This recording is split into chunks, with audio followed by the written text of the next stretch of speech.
कि लोगों पर मैं राज करूं, कि मैं एमएलसी बन जाऊं, कि मैं एमपी बन जाऊं, मैं अखिलेश जी के लिए ये काम करूं तो अखिलेश जी कल मुझे जो है राज्यसभा में भेज दें। तो कितना महान है जो इस देश को 10 करोड़ बौद्ध देने वाला है 2025 तक। अगर इस देश में 2025 तक 10 करोड़ बौद्ध हो गए फिर तो सब कुछ अपना है। बस इतनी सी बात। और ये बात क्योंकि आपको अच्छी लगती है, आपको सुनना अच्छा लगता है, इसलिए आप बोलिए उस व्यक्ति के पीछे पीछे, बिना यह जांच किए कि यह व्यक्ति 2025 तक 10 करोड़ बौद्ध कैसे बनाएगा। इसके पास स्वयं कितने बौद्ध भिक्षु हैं जो समाज में जाकर बौद्ध धर्म का प्रचार प्रसार करेंगे। स्वयं क्या यह बौद्ध धर्म के तत्वों को जानता है? क्या यह धर्म को जानता है? हम कैसे अपेक्षा कर सकते हैं कि वो व्यक्ति बुद्ध के धर्म को जानेगा? यहाँ खड़े होंगे, उनको जाना चाहिए माता जी के साथ।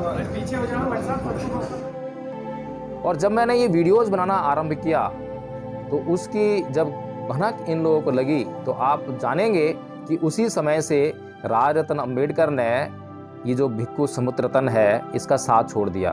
तब से आप किसी भी कार्यक्रम में राजरत्न अंबेडकर को सुमित्रतन के साथ में नहीं देखेंगे। इस बात को जो मैं कह रहा हूँ, इस बात को अपने से जानना चाहिए। ये मेरे कहने से कि जय भीम प्रकाश एक व्यक्ति की आलोचना कर रहा है तो उसको हम स्वीकार कर लें, ऐसा कभी भी नहीं होना चाहिए। क्या भिक्खु को अपने धार्मिक कार्यक्रम को आयोजित करने के लिए बहुत बड़े बड़े चेहरों को बुलाना चाहिए, लोगों को भ्रम में डालने के लिए, लोगों को आकर्षित करने के लिए कि देखिए मेरी इतने बड़े बड़े लोगों से जान पहचान है, देखिए मेरे कार्यक्रम में ये लोग भी आ रहे हैं। अगर नीलम बौद्ध जी इस समाज के पक्ष में काम करती हैं, इस समाज के लिए काम करती हैं, और कोई व्यक्ति अगर नीलम बौद्ध जी के ऊपर FIR दर्ज कराता है तो दोनों व्यक्ति तो सही नहीं हो सकते। या तो नीलम बौद्ध जी गलत हो सकती हैं या फिर वह सुमित्रतन गलत हो सकता है। समाज को कम से कम इतनी सी बात तो सोचनी चाहिए। जिन लोगों के खिलाफ सुमित्रतन ने FIR दर्ज कराई उनके नाम, जैसे कि नीलम बौद्ध, तो उनका नाम उन्होंने लिया उसमें नीलम जाटव, राहुल नागपाल राहुल जाटव, एडवोकेट प्रदीप अशोक, तो उनका नाम लिया एडवोकेट प्रदीप जाटव। जय भीम। तो इस नमो बुद्ध साथियों, आज एक विषय पर चर्चा करेंगे और विषय बहुत ही महत्वपूर्ण है। विषय यह है कि अगर समाज में कोई व्यक्ति या कुछ व्यक्ति समाज को गुमराह करने का कार्य कर रहे हों तो फिर समाज के जागरूक लोगों को क्या करना चाहिए? क्या उन्हें चुप हो जाना चाहिए और चुपचाप जो हो रहा है वह होते देना चाहिए? या फिर एक और बात कही जाती है, अक्सर हम सुनते हैं कि आप जो लोग गलत काम कर रहे हैं, जो लोग समाज को गुमराह कर रहे हैं, उनसे बड़ी लकीर खींच कर दिखाइए। आप सही काम करके उनसे बड़ी लकीर खींच के दिखाइए। साथियों, जो दूसरी बात है वो ज़्यादा अच्छी है। अगर दूसरी बात ज़्यादा अच्छी है तो हमें उस पर निसंदेह काम करना ही चाहिए। लेकिन साथियों, मुझे परम पूज्य बाबा साहब डॉक्टर भीमराव अम्बेडकर की एक बात याद आती है।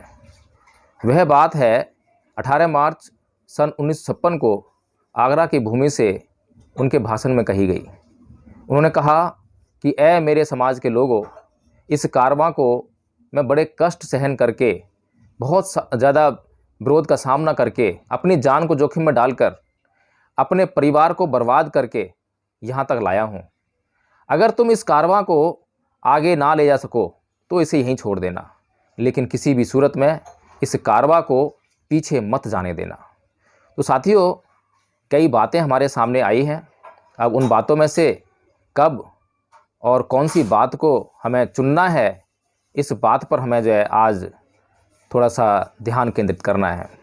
अगर हम लोग समाज के लिए कुछ अच्छा काम ना कर पाएँ, कुछ महान कार्य ना कर पाएँ, तो कम से कम यह उन लोगों की ड्यूटी बनती है, जो लोग समझदार हैं, जागरूक हैं, कि कम से कम जो समाज का अहित कर रहे हैं, जो सामाजिक आंदोलनों को पीछे धकेलने का काम कर रहे हैं, उन लोगों से समाज को आगाह कराया जाए। तो इसी श्रृंखला में आज मैं एक तथ्य लेकर आप लोगों के समक्ष प्रस्तुत हुआ हूं, और मुझे लगा कि उस तथ्य से मुझे आप लोगों को जागरूक करना ही चाहिए। तो साथियों, बात आज से 1-1.5 साल पहले की है। एक सुमित रतन नाम के व्यक्ति ने नीलम बौद्ध जी पर और उनके चैनल NB न्यूज़ 24x7 पर एक FIR दर्ज कराई। एक नहीं बल्कि 2 कराई। एक तो उन्होंने स्वयं कराई और एक उनकी जो महिला मित्र है उसके द्वारा गाज़ियाबाद के खोड़ा थाने में कराई गई। और साथियों, यह FIR क्यों दर्ज कराई और उस FIR में क्या था, इस बात को समझना बहुत ज़रूरी है। जो सुमित रतन ने लखनऊ के गोमती नगर थाना में FIR दर्ज कराई, उस FIR में उन्होंने कहा कि उन्होंने एक व्यक्ति को अपने पास नौकरी पर रखा और उसे 25,000 रुपये किसी काम के लिए दिए, जो कि वह 25,000 रुपये लेकर गायब हो गया। एक तो बात ये। दूसरी बात, जिन लोगों के खिलाफ सुमित रतन ने FIR दर्ज कराई उनके नाम, जैसे कि नीलम बौद्ध, तो उनका नाम उन्होंने लिया उसमें नीलम जाटव, राहुल नागपाल, राहुल जाटव, एडवोकेट प्रदीप अशोक, तो उनका नाम लिया एडवोकेट प्रदीप जाटव। तो इस तरीके से जो है एक पार्टिकुलर जाति को सामने रखकर जातिवादी शब्दों के नाम में शामिल कर कर इस व्यक्ति ने वो FIR दर्ज कराई। इस व्यक्ति ने साफ साफ उस FIR में यह भी कहा है कि मेरा यहाँ पर फ्लैट है और इस फ्लैट में मैं ये काम करता हूँ, इस तरह की बातें कही हैं। लेकिन समाज आज उस व्यक्ति को एक भिक्खू के रूप में स्वीकार करता है, भिक्खू के रूप में देखता है और अपना बहुत सारा समय, अपनी बहुत सारी शक्ति उस व्यक्ति के पीछे लगाने के लिए मजबूर है। क्योंकि हमारा समाज आज भी जो अशिक्षित है, अज्ञानी है, जागरूक नहीं है, उसके कारण आज वह उस व्यक्ति को स्वीकार करने के लिए मजबूर है। लेकिन साथियों, एक भिक्खू के लिए क्या होना चाहिए और क्या नहीं होना चाहिए, एक भिक्खू का आचरण कैसा होना चाहिए, इस बात को समझना बहुत आवश्यक है। FIR सुमित रतन ने इन लोगों पर कराई, ये लोग क्या काम कर रहे हैं? नीलम बौद्ध जी को कौन नहीं जानता कि वो क्या काम कर रही हैं? क्या कभी किसी व्यक्ति ने नीलम बौद्ध जी को समाज के विरोध में काम करते हुए देखा है? कभी नीलम बौद्ध जी ने अपने चैनल के माध्यम से आपको ऐसा कोई वीडियो दिखाया हो, ऐसी बात आपको परोसी हो जो कि सामाजिक आंदोलनों के विरोध में हो? तो साथियों, अगर नीलम बौद्ध जी इस समाज के पक्ष में काम करती हैं, इस समाज के लिए काम करती हैं, और कोई व्यक्ति अगर नीलम बौद्ध जी के ऊपर FIR दर्ज कराता है, तो दोनों व्यक्ति तो सही नहीं हो सकते। या तो नीलम बौद्ध जी गलत हो सकती हैं या फिर वह सुमित रतन गलत हो सकता है। समाज को कम से कम इतनी सी बात तो सोचनी चाहिए, समाज को सोचना चाहिए कि जो गलत है उसको दंडित किया जाए, जो सही है उसको प्रेरित किया जाए। ये समाज का कार्य है। लेकिन समाज कितना गुमराह है, कितना आलसी है, इस बात से पता लगता है कि बार बार समझाने के बाद भी आज समाज गलत लोगों के साथ में खड़ा हुआ दिखाई देता है। और आज यह जानकर बहुत ही ज़्यादा अचंभा हुआ कि आज उस सुमित रतन के साथ में बहुत बड़े बड़े प्रोफेसर, बड़े बड़े गायक, समाज का नेतृत्व करने वाले लोग आज उसके मंचों की शोभा बढ़ा रहे हैं। एक कार्यक्रम का मैंने पंपलेट पढ़ा जिसमें कि आयोजनकर्ता सुमित रतन, साथ में लिखा था भिक्खू, भिक्खू सुमित रतन। अब बताइए, क्या भिक्खू किसी कार्यक्रम का आयोजक हो सकता है? क्या भिक्खू जब कोई कार्यक्रम आयोजित करता भी है तो वह कार्यक्रम कैसा होगा? क्या वह कार्यक्रम सामाजिक होगा, राजनीतिक होगा या कुछ और होगा? क्या भिक्खू का जो कार्यक्रम है केवल और केवल धार्मिक नहीं होना चाहिए? क्या भिक्खू को अपने धार्मिक कार्यक्रम को आयोजित करने के लिए बहुत बड़े बड़े चेहरों को बुलाना चाहिए, लोगों को भ्रम में डालने के लिए, लोगों को आकर्षित करने के लिए कि देखिए मेरी इतने बड़े बड़े लोगों से जान पहचान है, देखिए मेरे कार्यक्रम में ये लोग भी आ रहे हैं, वो भी आ रहा है, वो भी आ रहा है, इसलिए आपको इस कार्यक्रम को जो है वो स्वीकृति देनी चाहिए। अगर कोई भिक्खू कोई कार्यक्रम आयोजित कर रहा है तो पहली बात तो वह कार्यक्रम विशुद्ध रूप से धार्मिक होना चाहिए। दूसरा, उस कार्यक्रम की शोभा को बढ़ाने के लिए बड़े बड़े भिक्खुओं को, पहुँचे हुए भिक्खुओं को, जिनको धर्म का बहुत भारी ज्ञान हो, बहुत सूक्ष्म ज्ञान हो, उन्हें उस कार्यक्रम में आमंत्रित करना चाहिए और लोगों को ये मैसेज देना चाहिए कि देखिए, मैंने इन लोगों को आपको देशना देने के लिए आमंत्रित किया है, इसलिए आप इस कार्यक्रम में ज़रूर उपस्थित हों।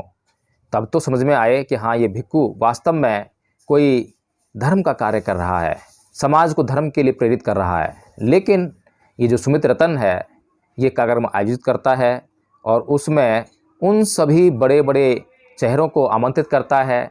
इसके साथ ही बहुत ही चालाकी से जो बहुजन मीडिया है उसको आमंत्रित करता है, ताकि इसके कार्यक्रम को जो है बहुत अच्छे और बड़े पैमाने पर जो है प्रोपेगेट किया जा सके, ताकि इसकी प्रसिद्धि जो है पूरे देश में सर्वत्र फैल सके और लोग इसे और ज़्यादा स्वीकृति दें। साथियों, ये व्यक्ति कभी विदेशों के टूर आयोजित करता है, कभी कहीं पर कैंपिंग आयोजित करता है। इसका केवल मकसद यही होता है कि लोगों को उस कार्यक्रम के तहत जो है अपनी तरफ आकर्षित करे। इसका मकसद कभी भी धर्म का प्रचार नहीं होता। और आपको इस बात को, जो मैं कह रहा हूँ, इस बात को अपने से जानना चाहिए। ये मेरे कहने से कि जय भीम प्रकाश एक व्यक्ति की आलोचना कर रहा है तो उसको हम स्वीकार कर लें, ऐसा कभी भी नहीं होना चाहिए। और अगर आप ऐसा करते हैं तो आप कभी भी बुद्ध के सच्चे उपासक नहीं हो सकते, कभी भी बौद्ध व्यक्ति नहीं हो सकते, कभी भी आप अम्बेडकरवादी नहीं हो सकते।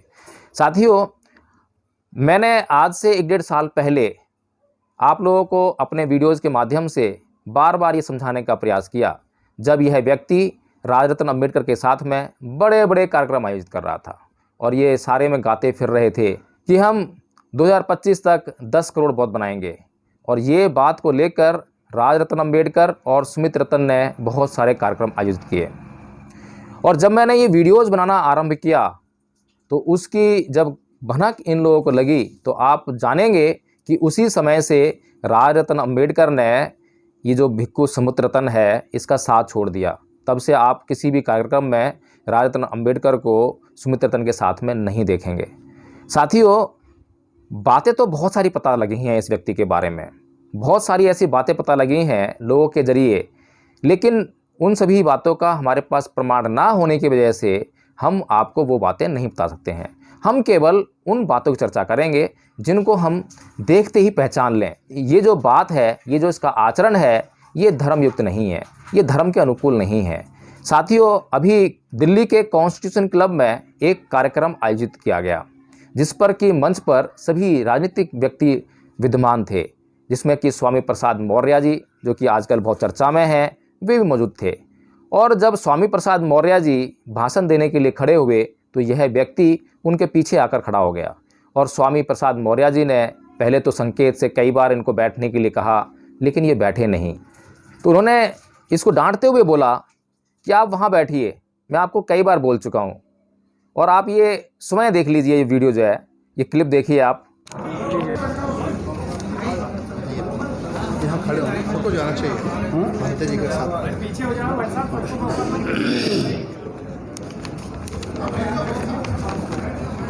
आज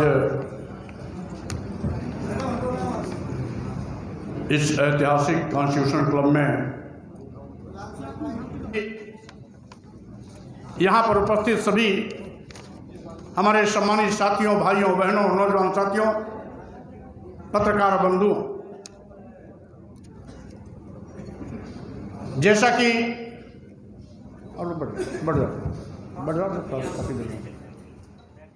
तो साथियों, ये जो हरकत है, ये पहली हरकत नहीं है इस व्यक्ति की। इससे पहले जब 1-1.5 साल पहले जब मैं वीडियोज़ के माध्यम से आप लोगों को जागरूक कर रहा था, मैं बार बार कह रहा था कि ये तो व्यक्ति फ़ोटोजीवी है। जहाँ भी राजरत्न अम्बेडकर जाता है वहाँ पर उसके साथ में सेल्फी ज़रूर लेता है। इसका एक काम आप ज़रूर देखेंगे कि जितने भी समाज के बड़े बड़े चेहरे हैं उनके साथ में सेल्फी खींचेगा और उसको सोशल मीडिया पे अपलोड करता है। यह जो आचरण है, इस आचरण से आप क्या समझते हैं, ये आप स्वयं तय कीजिए। ऐसा समाज में बहुत से लोग हैं, जो लोग कभी भी बड़े बड़े चेहरों के साथ में मिलते हैं, उनकी मुलाकात होती है तो वो जो है अपना सेल्फी लेकर सोशल मीडिया पर डालते हैं। लेकिन यहाँ पर जो है तथागत बुद्ध साफ साफ कहते हैं कि अय्या ही लाभुपनिषा अय्या ही निब्बान गामिनी एव मेतंग अभियाय बुद्धस सावको संकारंग नाभि निंदेय विवेक मनु ब्रूहे, कि जो लाभ का रास्ता है वो दूसरा है और निर्वाण का दूसरा है। और जो बुद्ध के शासन में रत लोग हैं या भिक्खु हैं, उनको सत्कार और निंदा से कोई फ़र्क नहीं पड़ता और एक भिक्खु को चाहिए कि वो अपने विवेक में लगातार वृद्धि करता रहे। तो साथियों, इस तरह से जो है, जो सामाजिक लोग हैं, जो गृहस्थ लोग हैं, उनके लिए तो ये शोभा दे सकता है कि वे लोग अपनी सेल्फ़ी जो है चित परिचित लोगों के साथ में, जाने माने लोगों के साथ में अपनी सेल्फ़ी खिंचाएँ और वो सोशल मीडिया पे अपलोड करें। लेकिन एक भिक्खु के लिए, जिसको आप भिक्खु समझ रहे हैं, चीवरधारी समझ रहे हैं, उसके लिए क्या ये उचित है? आप कुछ समय से निर्णय कीजिए, क्योंकि एक भिक्खु का जो उद्देश्य है वो जीवन में निर्वाण प्राप्त करना है, लाभ कमाना नहीं है, लाभ अर्जित करना नहीं है। लोगों के साथ सेल्फ़ी खिंचवाकर उनको यह बताए कि मेरी इतने लोगों के साथ में जान पहचान है, इससे उसका क्या उद्देश्य हल होगा? उसको निर्वाण कैसे प्राप्त होगा? निर्वाण प्राप्त करने के लिए तो अपने भीतर से सभी प्रकार के काम, क्रोध, मोह, लोभ, द्वेष, तृष्णा, ईर्ष्या, इन सबको निकालना जरूरी होता है, इस पर काम करना होता है। तो साथियों, जिस प्रकार से इस व्यक्ति ने जो नीलम बौद्ध जी के खिलाफ FIR दर्ज करवाई, उस FIR से एक बात और तय होती है कि यह व्यक्ति पूरी तरह से सांसारिक है। उस FIR के जब कंटेंट्स आप समय पढ़ेंगे तो आपको लगेगा ही नहीं कि किसी बौद्ध भिक्खु ने कोई FIR दर्ज कराई है। और यदि कोई बौद्ध भिक्खु के खिलाफ कोई भी सांसारिक व्यक्ति, कोई भी गृहस्थ व्यक्ति कोई ऐसा कार्य करता है जो बौद्ध भिक्खु के विपरीत है या उसको पसंद नहीं है, तब बौद्ध भिक्खु क्या करे?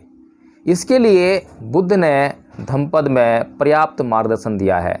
लेकिन ये मार्गदर्शन तो उनके लिए है ना, जो धम्मपद को पढ़े, जो बुद्ध के धम्म को जाने, जो बुद्ध के धम्म में रत हो, जो बुद्ध के धम्म का पालन करने वाला हो, उसके लिए तो ये सब बातें समझ में आती हैं। लेकिन जिसका बुद्ध के धम्म से कोई लेना देना ही ना हो, जो जय भीम का नाम लेने तक से घृणा करता हो, जो जय भीम बोलने वालों तक से घृणा करता हो, उस व्यक्ति से हम कैसे अपेक्षा कर सकते हैं कि वो व्यक्ति बुद्ध के धम्म को जानेगा? तो बुद्ध ने कहा है कि अकोछी मंग अवधि मंग अजीनी मंग अहासी में ये च तंग उपनहंती वेरंग तेसंग न सम्मति। यानी कि उसने मुझे मारा, उसने मुझे पीटा, उसने मेरा सब कुछ लूट लिया, सब कुछ छीन लिया। जो इस प्रकार की बातों को अपने मन में बनाए रखते हैं, उनका वैर कभी शांत नहीं होता। बुद्ध ये कह रहे हैं, और ये व्यक्ति जब समाज के कुछ लोग इस पर कुछ आरोप लगाते हैं, इसकी कुछ तथ्यों को समाज के सामने प्रस्तुत करते हैं, तो ये उनके खिलाफ FIR दर्ज करवाने का काम करता है। अब आप स्वयं निर्णय कीजिए कि बुद्ध का जो धम्म है वो क्या कह रहा है और ये व्यक्ति जो है क्या कर रहा है। क्या वास्तव में आप कह सकते हैं कि ये व्यक्ति बुद्ध के धम्म के अनुसार अपना आचरण कर रहा है? क्या आपको लगता है कि ये व्यक्ति वास्तव में बुद्ध के धम्म को कुछ अंश भी छू पाया है? साथियों, बुद्ध ने समाज को ये समझाने के लिए कि आप किसको भिक्खु समझें और किसको भिक्खु ना समझें, इसके लिए पर्याप्त संकेत दिया है। बुद्ध कहते हैं, यो च वंत कस्सावत सीलेसु सुषमाहितो उपेतो दम सच्चेन सैवे कासा बम रहती। यानी कि जिसने चित्तमलों का त्याग कर दिया है, जो सील पर प्रतिष्ठित है और जो सत्य और संयम से युक्त है, वह ही कासाय वस्त्र धारण करने का अधिकारी है। तो सुमित रतन जी जो हैं, क्या सील पर प्रतिष्ठित हैं? क्या सत्य बोलने वाले हैं? क्या वो असत्य नहीं बोलने वाले हैं? क्या आप जो है ये समझते हैं कि वास्तव में वो कासाय वस्त्र धारण करने के अधिकारी हैं? और ये जो कसौटी है केवल सुमित रतन के लिए नहीं है। कहीं आप समझें कि मैं आज सुमित रतन के बारे में बात कर रहा हूँ तो ये कसौटी केवल सुमित रतन के लिए है, नहीं। जब भी आप किसी व्यक्ति को कासाय वस्त्रों में लिपटा हुआ देखें, तब इस गाथा को ज़रूर याद रखें, इस गाथा के अर्थ को ज़रूर याद रखें और देखें कि क्या ये सील का पालन कर रहा है, क्या ये सीलवान व्यक्ति है, सीलों पर प्रतिष्ठित है, क्या ये संयम और सत्य से युक्त है। अगर ऐसा हो तो आप निसंदेह उस व्यक्ति को आदर प्रस्तुत करें, उसका आदर करें, उसके लिए सभी ज़रूरत की चीज़ों को उसको प्रदान करें। तो साथियों, इसके साथ ही सुमित रतन जी ने उस FIR में यह भी लिखवाया कि ये व्यक्ति मुझसे 25,000 रुपये लेकर फरार है। अब 25,000 रुपये और सुमित रतन जी के, आप खुद सोचिए जहाँ बुद्ध कहते हैं धम्मपद में, पुतामत्थि धनमत्थि इति बालो विहति अताहि अतनो नत्थि कुतो पुतो कुतो धनं, कि पुत्र मेरा है, धन मेरा है, ऐसा सोचकर मूर्ख लोग परेशान होते रहते हैं। जब मनुष्य का शरीर ही अपने आप नहीं है तो पुत्र और धन उसके कहाँ तक होंगे। अगर सुमित रतन ने 25,000 रुपये किसी व्यक्ति को दिए भी और वह लेकर फरार हो गया तो उसके पीछे कैसा विलाप, कैसा रोना, कैसा पीटना। और FIR कराना कोई सन्यासियों वाला कार्य तो है नहीं। FIR गृहस्थ लोगों के लिए है, सांसारिक लोगों के लिए है। सांसारिक लोग जो आपस में लड़ते झगड़ते रहते हैं, जिनके ज़मीन जायदाद का बंटवारे के केस चलते रहते हैं, उनके लिए FIR का प्रावधान जो है कानून में है, संविधान में है। लेकिन जो सन्यासी हो गया है, जो परिव्राजक बन गया है, जिसने घर छोड़ दिया है, उसके लिए किसी भी प्रकार की सांसारिक चीज़ों से किसी भी प्रकार का मोह, या वो ये कहे कि ये मेरा है, ये मेरा नहीं है, इन बातों से केवल यही अर्थ निकलता है कि वह व्यक्ति ढोंगी है, नितांत ढोंगी है। वह समाज को गुमराह कर रहा है, वह समाज को बहका रहा है, वह समाज को फुसला रहा है। तो साथियों, ये जो मैं बातें कर रहा हूँ, इन बातों की जांच करना बड़ी आवश्यक है। आपको हमेशा सोचना चाहिए। जब 1-1.5 साल पहले मैं इसी प्रकार के वीडियोज़ बनाकर जब समाज को जागरूक करने का प्रयास कर रहा था कि ये जो सुमित रतन नाम का व्यक्ति है, ये राजरत्न अम्बेडकर के साथ मिलकर समाज को गुमराह करने का कार्य कर रहा है, और ये जो बोल रहा है कि 2025 तक 10 करोड़ बौद्ध बनाएगा, तो ये देखने में और सुनने में बातें बहुत अच्छी लगती हैं, बहुत सुंदर लगती हैं, बहुत आकर्षित करने वाली हैं, हमारा मन मोह लेने वाली हैं। और ज़रा सी देर में हम जो है मोहित हो जाते हैं कि ऐसा व्यक्ति वास्तव में कितना महान है, जो इस देश को 10 करोड़ बौद्ध देने वाला है 2025 तक। अगर इस देश में 2025 तक 10 करोड़ बौद्ध हो गए, फिर तो सब कुछ अपना है। बस इतनी सी बात, और ये बात क्योंकि आपको अच्छी लगती है, आपको सुनना अच्छा लगता है, इसलिए आप हो लिए उस व्यक्ति के पीछे पीछे, बिना यह जांच किए कि यह व्यक्ति 2025 तक 10 करोड़ बौद्ध कैसे बनाएगा। इसके पास स्वयं कितने बौद्ध भिक्षु हैं जो समाज में जाकर बौद्ध धर्म का प्रचार प्रसार करेंगे। स्वयं क्या यह बौद्ध धर्म के तत्वों को जानता है? क्या यह धर्म को जानता है? जो व्यक्ति स्वयं धर्म को नहीं जानता है, वो दूसरों को धार्मिक कैसे बनाएगा? क्या लोहे से, तांबे से, पीतल से सोने की वस्तुएं, सोने के आभूषण निर्मित किए जा सकते हैं? केवल सोने से ही सोने के आभूषण निर्मित किए जा सकते हैं, उनका निर्माण किया जा सकता है। इसीलिए केवल एक धार्मिक व्यक्ति, एक विशुद्ध रूप से बौद्ध भिक्षु ही बौद्ध बना सकता है, लोगों को धम्म दे सकता है, लोगों को धार्मिक जीवन जीने के लिए प्रेरित कर सकता है। जिसका स्वयं का जीवन पापमय हो, वो दूसरों को कैसे धार्मिक बनाएगा। तथागत बुद्ध धम्मपद में आगे कहते हैं कि याव जीवम पिचे बालो पंडितं पैरूपासति नसो धम्मं विजानति दब्बी सुपरसंग यथा, कि यानी कि मूर्ख व्यक्ति विद्वान जनों की संगति में लाख रहे, कितना भी रहे, वो धम्म को, सधम्म को बिल्कुल भी नहीं जान सकता। उसी प्रकार से जिस प्रकार से दाल में पड़ी हुई जो कलछी होती है, चम्मच होती है, चमचा होता है, वो दाल के स्वाद को कभी नहीं जान पाती। इसी प्रकार भगवान बुद्ध आगे कहते हैं कि मुहूर्तमपि चे वीयु पंडितं पैरूपासति क्षिप्पं सो धम्मं विजानति जिह्वा सुप्रसंग यथा, यानी कि यदि बुद्धिमान पुरुष, बुद्धिमान व्यक्ति एक मुहूर्त भर भी किसी पंडित की, किसी ज्ञानी की संगति में रहे, तो वह धम्म को उसी प्रकार से जान लेता है जिस प्रकार जीभ दाल के स्वाद को जान लेती है। तो साथियों, इन बातों का यही अर्थ है कि ये जो सुमित रतन जी हैं, लाख चाहें कितने भी फ़ोटो खिंचवाएं, बड़े बड़े लोगों के साथ में, विद्वान लोगों के साथ में फ़ोटो खिंचवाएं, लेकिन उससे क्या फ़र्क होने वाला है। फ़ोटो तो अगर सुमित रतन जी विद्वान जन होते धार्मिक होते तो ये जो विद्वान लोग इनके साथ में सेल्फी खिंचवाते और अपनी सेल्फी खिंचवा कर सोशल मीडिया पर अपलोड करते कि देखिए आज हमारी भिक्खु सुमित रतन जी से मुलाकात हुई, आज उनका सानिध्य हमें प्राप्त हुआ। लेकिन ये तो उल्टा हो रहा है, उल्टी गंगा बह रही है। जहाँ पर इन विद्वान जनों को भिक्खु सुमित रतन के साथ में सेल्फी खिंचवानी चाहिए थी और सोशल मीडिया पर अपलोड करनी चाहिए थी, वहाँ पर तो सुमित रतन जी इनके साथ में फ़ोटो खिंचवा रहे हैं, खिंचवाने के लिए उतावले हो रहे हैं, खिंचवाने के लिए धक्का मुक्की करने पर उतारू हो रहे हैं, खिंचवाने के लिए कुछ भी कर गुजरने के लिए तैयार हैं और उसको सोशल मीडिया पर अपलोड करते हैं। साथियों, ये आचरण आपको जांच करनी है इसकी। मेरे कहने में मत आ जाना, जय भीम प्रकाश कह रहा है तो सही ही होगा, ऐसा नहीं है, कभी भी मत करना। चाहे मैं बहुत लंबे अरसे तक केवल और केवल सत्य भाषण करूं, सत्य बोलूं और आपका विश्वास जीत लूं, उसके बाद भी हमेशा जागरूक रहना, क्योंकि बुद्ध के अष्टांगिक मार्ग का एक तत्व है सम्मा सति, जो ये कहता है कि हमेशा जागरूक रहें, हमेशा जांच करते रहें। कभी भी किसी बात को केवल इसलिए ना मानो कि कोई विद्वान जन कह रहा है कि वह बहुत लंबे समय तक केवल सत्य ही बोलता आया है, इसलिए अपनी बुद्धि पर विश्वास करें। साथियों, आगे बुद्ध कहते हैं कि सेलो यथा एक घनो वाते नंग न समीरति एवं निंदा पसांसु न समिजयंती पंडिता।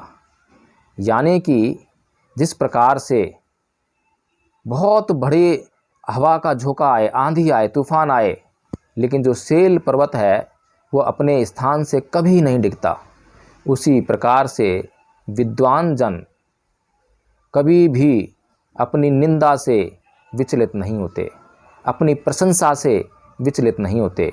उनके लिए निंदा और प्रशंसा का कोई महत्व नहीं है, वे हमेशा समता में स्थित रहते हैं। और सुमित रतन जी, जरा सी किसी ने उनकी क्या निंदा कर दी, उसके बाद सोशल मीडिया पर आप बहुत से लोगों ने उनकी जो गालियां हैं, उनकी बौछार सुनी होगी, उनके क्रोध का प्रदर्शन देखा होगा। तो आप स्वयं निर्णय कीजिए। बुद्ध आपको मार्गदर्शन देने के लिए पर्याप्त आपको जो है गाथाएं बता रहे हैं धम्मपद में। आप धम्मपद का अध्ययन कीजिए और जांच कीजिए कि क्या हो रहा है, क्या होना चाहिए। इसके अलावा बुद्ध कहते हैं कि अक्रोधेन जिने कोधं असाधुं साधुना जिने जिने कदरियंग दानेन अलिक सच्चिवादनं।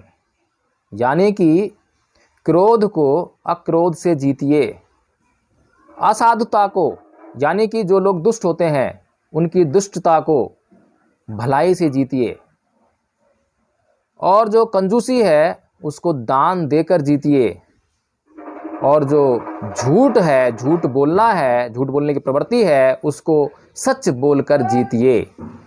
अगर जीतना है तो इस प्रकार से जीतिए। अगर नीलम बौद्ध जी ने, राहुल नागपाल ने या कुछ लोगों ने सुमित रतन की कुछ निंदा कर दी थी, कुछ बुराई कर दी थी, और सुमित रतन जी को ये लगता था कि ये जो है गलत है, ये सही नहीं है, तो उनको क्या करना चाहिए था? उनको समाज को क्या देना चाहिए था? उनका व्यवहार किस प्रकार से होना चाहिए था? अगर वे वास्तव में भिक्खु होते तो वे सेल पर्वत की तरह अडिग रहते, अविचल रहते, वे उससे घबराते नहीं और संयम गहराता उनके अंदर, और उस गहराए हुए संयम से वे दुनिया का मन जीत लेते। और जिस प्रकार से बुद्ध के सामने भी बार बार ऐसी विपत्तियां आई हैं। एक बार चिंचाय नाम की जो महिला है, वो अपने पेट पर लकड़ियों का गट्ठर बांधकर बुद्ध के सामने प्रकट हो गई भरी सभा में, और वहाँ पर बुद्ध पर आरोप लगाया कि ये जो मेरा पेट निकल आया है, मैं जो गर्भवती हो गई हूँ, इसका कारण बुद्ध हैं। इतनी बड़ी बात, इतना बड़ा संकट बुद्ध के ऊपर आया था, बुद्ध जरा से भी विचलित नहीं हुए, बिल्कुल भी नहीं घबराए। केवल दो बातें कहकर ही सच्चाई का पर्दाफाश, सच्चाई अपने आप सामने आ गई। बुद्ध बोले कि हे बहन, इस सच्चाई को या तो तुम जानती हो या मैं जानता हूँ। जैसे ही शब्द निकले, करुणामयी शब्द निकले, हे बहन, जहाँ पर कि चिंचा आरोप लगा रही है कि बुद्ध ने उनके प्रति ऐसा व्यभिचार किया है, वहीं पर बुद्ध उसे कह रहे हैं, हे बहन, कितनी करुणा थी शब्दों में। उस चिंचा के प्रति भी करुणा थी, जो चिंचा उन पर आरोप लगाकर उनको समाज में अपमानित करने का प्रयास कर रही थी। तो सुमित्र तंज जी के ऊपर तो ऐसा कोई आरोप लगा भी नहीं, किसी के पास किसी आरोप का कोई प्रमाण भी नहीं था। सुमित्र तंज जी कैसे विचलित हो गए और विचलित होकर कैसे क्रोध का प्रदर्शन करने लगे, कैसे गालियों की बौछार जो है वो सोशल मीडिया पर करने लगे, ये सोचने वाली बात है। तो सुमित्र तंज जी जीतना चाहते हैं लोगों को, किससे? क्रोध से, असंयम से। लेकिन बुद्ध कहते हैं, सो सहसंग सहसेन संगामे मानुष जिने एकं चय जेय मतानंग सैवे संगाम जुतमो। यानी कि कोई व्यक्ति संग्राम में लाखों लोगों पर विजय हासिल कर ले, कोई फायदा नहीं है। लेकिन जो व्यक्ति अपने आप पर विजय हासिल कर ले, वो सभी संग्रामों में विजयी कहलाता है। उसके लिए कोई संग्राम बड़ा नहीं है, वो हर संग्राम को जीत सकता है।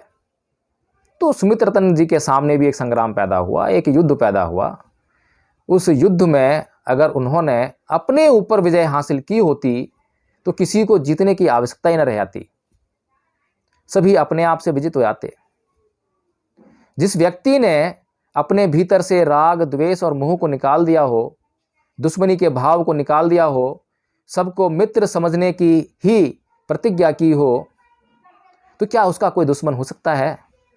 अगर सुमित्र तंज जी के अंदर तनिक भी मैत्री का भाव होता तो कभी भी वो समाज के किसी भी व्यक्ति के प्रति कटुता का भाव लेकर ही नहीं आते। एफआईआर तो बहुत दूर की बात है, एफआईआर से क्या होना था, क्या नहीं होना था। और सुमित्र तंज जी किस बात से पीड़ित हैं? बुद्ध का धम्म पूरा का पूरा उसी बात पर आधारित है। यंग ऐसा सहती जम्मिंग तणहा लोके विसतिका शोका तस् पवढ़ंती अविबड्ढंग वै विरणंग। यानी कि ये जो विष रूपी तृष्णा है, जिसको अपने वश में कर लेती है, उसके शोक उसी तरह से बढ़ते हैं जिस प्रकार से वर्षा काल में विरण बढ़ती है। जैसा कि आपने देखा होगा कि वर्षा काल में जो घास है वो किस तरह से बढ़ती है। तो ये जो तृष्णा है, आप सुमित्र तंज जी के भीतर झांक कर देखिए, क्या दिखाई देता है? क्या तृष्णाओं से भरा हुआ एक इंसान आपको दिखाई नहीं देता? कि लोग मेरी बात सुने, कि लोग मुझे बौद्ध भिक्षु कहें, कि लोग मेरा सत्कार करें, कि लोग मुझे धन दें, कि लोगों पर मैं राज करूं, कि मैं एमएलसी बन जाऊं, कि मैं एमपी बन जाऊं, कि मैं अखिलेश जी की पार्टी से बन जाऊं, मैं अखिलेश जी के लिए ये काम करूं तो अखिलेश जी कल मुझे जो है राज्यसभा में भेज दें, स्वामी प्रसाद मौर्य जी के साथ में मिलकर समाज को अपने पक्ष में करने का काम करूं, ताकि कल जब मौका मिलेगा, जब अखिलेश जी की पार्टी जब सत्ता में आएगी, तब वहाँ से एमएलसी बनेंगे, वहाँ से एमपी बनेंगे। तो जब एमपी और एमएलसी बनने की बारी आए तो उसमें अखिलेश जी की कृपा मेरे ऊपर हो जाए। क्या इतनी सारी तृष्णाओं से भरा हुआ एक इंसान आपको दिखाई नहीं देता है? मैं फिर से आपको सतर्क कर रहा हूँ, जागरूक कर रहा हूँ कि कभी भी ना मान लीजिए कि जय भीम प्रकाश बोल रहा है इसलिए उसकी बात पर यकीन कर लीजिए। मैं केवल तथ्य प्रस्तुत कर रहा हूँ, रिपोर्टिंग कर रहा हूँ। हो सकता है कि इसमें मेरा अपना निजी स्वार्थ निहित हो सकता है कि जय भीम प्रकाश अपने स्वार्थ के लिए बोल रहा हो सकता है कि जय भीम प्रकाश के अंदर द्वेष हो। जय भीम प्रकाश एक गृहस्थ व्यक्ति है, जय भीम प्रकाश काषाय वस्त्रधारी नहीं है। जय भीम प्रकाश बुद्ध के मार्ग का अनुसरण करने का प्रयास गृहस्थ रहकर कर रहा है। तो उसके अंदर राग भी होगा, द्वेष भी होगा, मोह भी होगा, सारे तत्व होंगे, कम हो सकते हैं लेकिन विराजमान रहेंगे। हो सकता है कि मैं किसी न किसी राग से पीड़ित होकर, किसी द्वेष से पीड़ित होकर सुमित्र रतन जी के खिलाफ ये बातें कह रहा हूँ। इसलिए आपको सतर्क रहना है, जागरूक रहना है, आपको उसकी जांच करनी है, स्वयं देखना है बहुत मौके मिलेंगे देखने के। ऐसा नहीं है कि एक व्यक्ति ने आज निर्णय लिया, उसे पता चला कि वो तो बहुत द्वेषी है, और जैसे ही पता लगा तो उसने निर्णय किया कि अब वह द्वेष नहीं करेगा, और अगले ही पल से उसके भीतर से द्वेष निकल गया। ऐसा नहीं है। ये जो राग है, द्वेष है, मोह है, ये शरीर का एक हिस्सा है, अभिन्न अंग है, आपके चित्त का अभिन्न अंग है। आपके चित्त जिसका निर्माण इतने सालों में हुआ है, अब तक जो आपने जीवन जिया है, उससे जितने विकार आपके भीतर पैदा हुए हैं, अगर उन विकारों को आपको निकाल बाहर करना है तो उसके लिए बहुत परिश्रम करना होगा, और इतना परिश्रम करने के बाद ही आप उन विकारों से मुक्त हो पाएंगे। तो इसलिए ऐसा नहीं है कि सुमित रतन जी के बारे में यह वीडियो अब बनाया जा रहा है। सुमित रतन जी ने इस वीडियो को देख लिया तो अब अगले ही क्षण से वे विकार मुक्त हो जाएंगे। विकार तो बने रहेंगे, प्रयास करेंगे तो भी उन्हें बहुत समय लगेगा। इसीलिए जांच कीजिए। तो अंत में जाते जाते एक बात कि भिक्खु को हमेशा क्या करना चाहिए, तो बुद्ध ने कहा है कि चखुना सवरो साधु, साधु सोते नंग सवरो, घाणेन सवरो साधु, साधु जिव भाय सवरो, कायेन सवरो साधु, साधु वाचाय सवरो, मनसा सवरो साधु, साधु सबवत सवरो, सबवत संबुतो भिक्खु सब दुखा पमुच्चति। यानी कि आँखों का सवर, जीभ का सवर, कान का सवर, नाक का सवर, यानी सवर मतलब संयम, इस काया का सवर संयम, मन का सवर संयम, ये जो सभी प्रकार के संयम हैं ये भिक्खु के अंदर होने चाहिए। इन सब का संयम एक भिक्खु के अंदर होना ही चाहिए। और जो भिक्खु इन सब का संयम रखता है, करता है, उसका पालन करता है, वो सभी प्रकार के दुखों से मुक्त हो जाता है। तो अंत में आप लोगों के लिए मेरे पास इतना ही, और आपसे अनुरोध है कि आप कृपया करके अगर सामाजिक कार्य कर रहे हैं तो अत्तदीपो भव, अपना मार्गदर्शन स्वयं करें, स्वयं जागरूक रहें, दूसरों की हमेशा जांच करते रहें, अपनी भी जांच करें और दूसरों की भी जांच करें। किसी भी व्यक्ति की बातों पर अनुसरण करने से पूर्व उसकी पूरी तरह से जांच कर लें। बुद्ध ने भी स्वयं यही कहा है कि केवल मेरी वाणी के आकर्षण में या मेरे किसी भी प्रकार के आकर्षण में आकर आप मेरी शरण ग्रहण मत करो। सबसे पहले अपने सभी संदेहों को मिटाओ, प्रश्न करो। जितने ऊंचे आप प्रश्न करोगे उतनी ही श्रद्धा गहराई से आपके भीतर घर करेगी। और आप प्रश्न नहीं करोगे, किसी प्रकार की जांच नहीं करोगे और केवल आकर्षण के वशीभूत होकर मेरी शरण आ जाओगे, तो वो श्रद्धा नहीं रहेगी, वो श्रद्धा अंधश्रद्धा रहेगी, अंधश्रद्धा बन जाएगी। भवतु सब मंगलम। जय भीम, नमो बुद्धाय।